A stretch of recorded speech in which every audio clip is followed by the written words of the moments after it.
Hello guys, तो स्वागत है आप सबका मैंने एक्सप्लेन चैनल में। तो आज हम लोग एब्सोल्यूट नेक्रोमेंसी का चैप्टर नंबर 3 एक्सप्लेन करने जा रहे हैं। कहानी शुरू में देखते हैं जहाँ पे पीक ऑफ एविल हमारे मेन कैरेक्टर से कहता है कि मैं क्यूरियस है तुम्हारे स्टेटस विंडो को लेकर। तभी तभी हमारा मेन कैरेक्टर कहता है भूल जाओ इसके बारे में और निकल जाओ यहाँ से। और मैं यहाँ से दूसरे फ्लोर में जा रहा हूँ। अगर दूसरे फ्लोर में अगर तुम्हें मुझे फॉलो करना है तो कर सकते हो, नहीं तो यहाँ से निकल जाओ। तभी पीक ऑफ एविल बोलता है हाँ वो तुमको देखता रहेगा। तभी पीक ऑफ एविल बोलता है कि हाँ वो तुम्हें फॉलो करेगा और वो तुम्हें देखेगा कि तुम कैसे अपना रिवेंज लेते हो। तभी हमारा मेन कैरेक्टर पोर्टल के थ्रू चला जाता है दूसरे रूम में, क्योंकि रूम का नाम है the room of choice and training. जब भी सिस्टम पॉप होता है जहाँ पे बोला जाता है कि तुम एंटर हो चुके हो the room of choice and training में। हमारा मेन कैरेक्टर पोर्टल के थ्रू बाहर आता है the room of choice and training में। तभी हमारा मेन कैरेक्टर तभी हमारा मेन कैरेक्टर अपने अपने इन्वेंटरी से बो निकालता है और बो निकाल के सिस्टम से कहता है सिस्टम मेरे लिए टारगेट्स को जनरेट करो। तभी तभी हमारा मेन कैरेक्टर कहता है मुझे इस ऑल राउंडेड ट्रेड्स को देखना होगा कि ये कैसा है। तभी सिस्टम बोलता है तुम्हारे लिए टारगेट्स को जनरेट कर दिया गया है। तभी हमारा मेन कैरेक्टर अपने बो में एरो को लोड करता है और घूमते हुए उन टारगेट्स पे अटैक करता है। तभी हमारे मेन कैरेक्टर ने जो बो को रिलीज़ किया होता है वो 3 बो में कन्वर्ट हो जाता है और टारगेट्स पे हिट कर जाता है। वो टारगेट डिस्ट्रॉय हो जाते हैं। तभी हमारा मेन कैरेक्टर सिस्टम से कहता है कि और टारगेट्स को जनरेट करो जो मुझ पर अटैक कर सके। सिस्टम वार्निंग देता है कि तुमने अब तक कोई क्लास सेलेक्ट नहीं किया है। अगर अटैकिंग अगर अटैकिंग टारगेट्स तुम पर अटैक करेंगे तो वो तुम्हारे लिए बहुत ज़्यादा डेंजरस होगा। तभी हमारा मेन कैरेक्टर कहता है मुझे इसकी कोई दिक्कत नहीं, तुम बस जनरेट करो। अटैकिंग टारगेट्स को जनरेट कर देता है जो कि रोबोट टाइप्स के टारगेट होते हैं। तभी सिस्टम बोलता है कि इस सेटिंग को चेंज कर दिया गया है। अब अब ये अटैकिंग टारगेट्स प्लेयर्स पे अटैक करेंगे। तभी तभी वो रोबोट्स हम लोग के मेन कैरेक्टर पे अटैक कर देते हैं।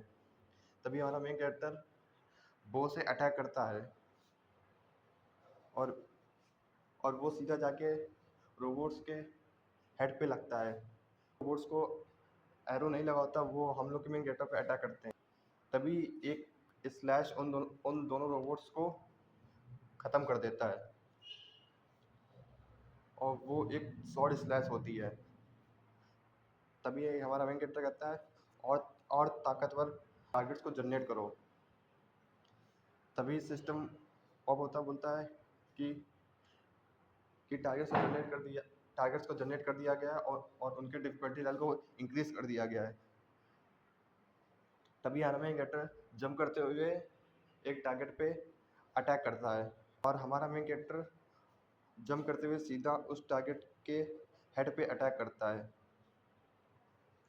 जिससे कि वो टारगेट सीधा ख़त्म हो जाता है। हमारा मेन कैरेक्टर 2 डैगर्स को बाहर निकालता है, बिल्कुल संजीवनी जैसा। दोनों डैगर्स को जैसे कि उसने बैरॉन को जैसे उसने हराया था तभी उस संजीवनी को 2 डैगर्स मिले थे, बिल्कुल वैसे ही डैगर है। तभी हमारा मेन कैरेक्टर उन उन डैगर्स को थ्रो करता है उन 2 रोबोट्स पे।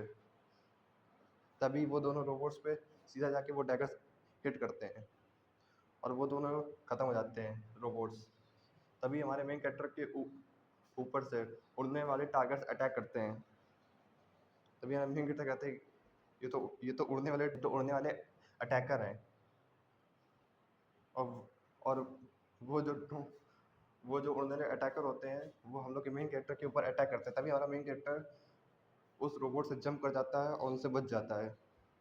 तभी वो सिस्टम तभी एक सिस्टम पॉप होता है जहाँ पे उसे वार्निंग दी जाती है कि ये उड़ने वाले अटैकर इस फ्लो में अब तक के सबसे खतरनाक स्पॉन किए गए हैं। ये अब तक के सबसे खतरनाक अटैकर है। तभी हमारा मेन कैरेक्टर कहता है अब मुझे लगता है अपने स्पेशल मूव को चलना चाहिए। तभी हमारा मेन कैरेक्टर अपने इन्वेंटरी से एक मेज टाइप की स्टिक को निकालता है। तभी हमारा मेन कैरेक्टर उस स्टिक को उन अटैकर्स की तरफ करते हुए बोलता है इनको तो मैं एक ही मूव में ख़त्म कर दूंगा। तभी वो अटैकर अपने अटैक को चार्ज करते हैं। तभी तभी हमारा मेन कैरेक्टर कहता है जो सबसे तेज कौन है। तभी हमारा मेन कैरेक्टर कहता है, हमारा मेन कैरेक्टर एक स्पेल को चार्ज करते हुए बोलता है, मैजिक एरो।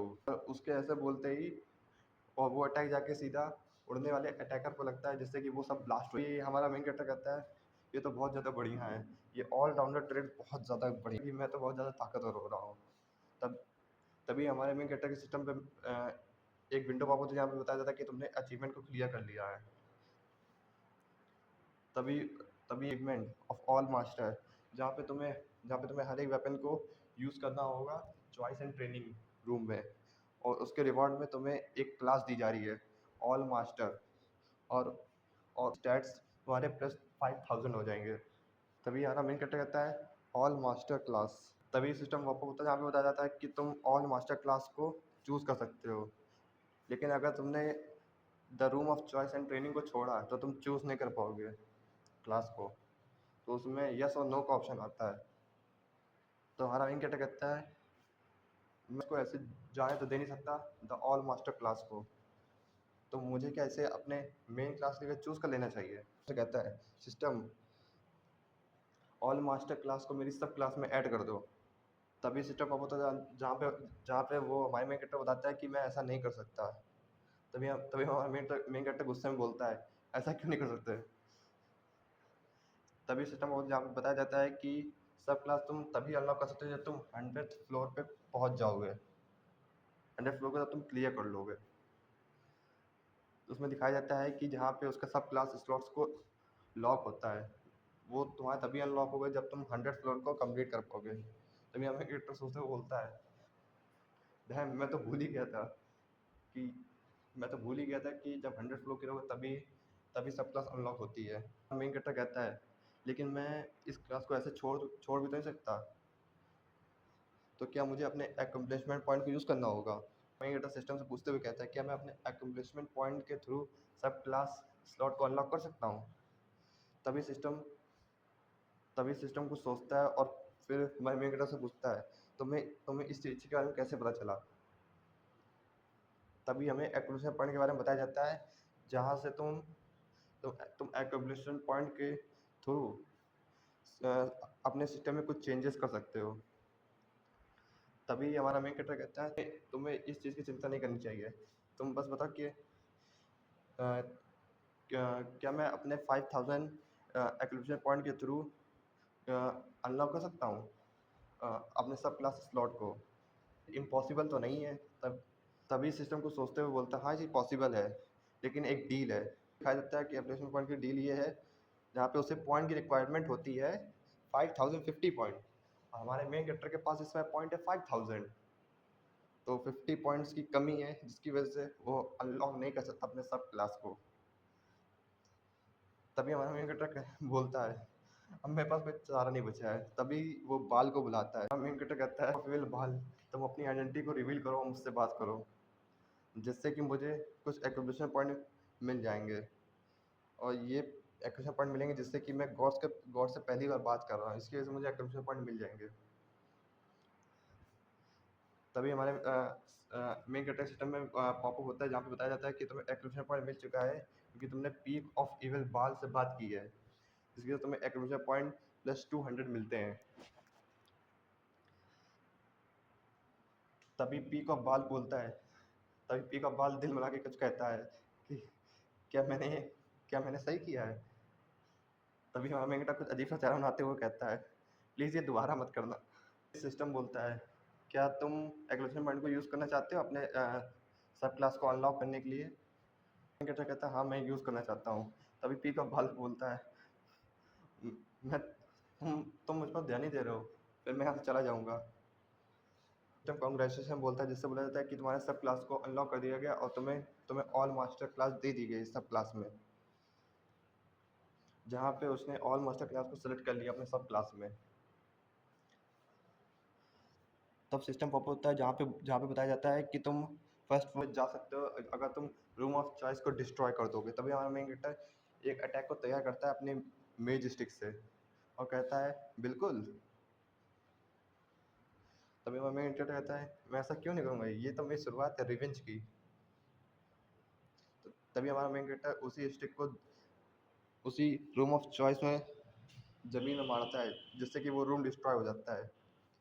तभी सिस्टम बोलता है तुम्हें फर्स्ट फ्लोर में ट्रांसपोर्ट किया जा रहा है, टावर के फ्लोर में ट्रांसपोर्ट किया जा रहा है। तभी तभी हम लोग एक फॉरेस्ट का सीन देखते हैं। उस फर्स्ट फ्लोर का नाम होता है कोरल फॉरेस्ट। कोरल फॉरेस्ट में हम लोग कुछ गॉब्लिन जैसे दिखने वाले मॉन्स्टर को देखते हैं, जो कोबोल्ट होते हैं। तो वो किसी टीम पर अटैक कर रहे होते हैं। तो उस टीम के मेंबर बोलते हैं हत्तेरी की, ये कोई कैसे इस फर्स्ट फ्लोर को इतना डिफिकल्ट कर सकता है, इतना कठिन कोई कैसे चढ़ सकता है इस फर्स्ट फ्लोर में, जब पहला ही टावर इतना कठिन है। वो कोबोल्ट मॉन्स्टर उसी टीम पर अटैक करने लगते हैं जाके एक नाइफ से। तभी उस टीम का मेंबर बोलता था तेरे की हम लोग तो गए। तभी तभी उसी जगह एक स्पेस में क्रैक पड़ता है। तभी तभी उसी जगह स्पेस में क्रैक होता है, और उस क्रैक से हमारा मेन कैरेक्टर बाहर आता है। बोलता है ओ अच्छा। तभी हमारा मेन कैरेक्टर कहता है तो तुम मेरे पहले मॉन्स्टर हो। तभी हमारा मेन कैरेक्टर हंसते हुए अपने किक से उस मॉन्स्टर को ज़मीन में गाड़ देता है। तो हमारा मेन कैरेक्टर कहता है तो कोबोल्ड तुम लोग तो हमारा मेन कैरेक्टर कहता है कोबोल्ड तुम लोग से मिले तो बहुत टाइम हो गया। तो वो सारे कोबोल्ड मॉन्स्टर डरने लगते हैं हम लोग के मेन कैरेक्टर को देख के। तो ये हमारा मेन कैरेक्टर कहता है तो चलो कोबोल्ड, अब मैं तुम सबको डिवावर कर लूँगा अपने ग्लूटनी स्किल से, और देखते हैं कि तुम लोग से मुझे क्या मिलता है। इसी के साथ हम लोग का ये चैप्टर यहीं पे ख़त्म होता है। चलिए फिर बाद में मिलते हैं।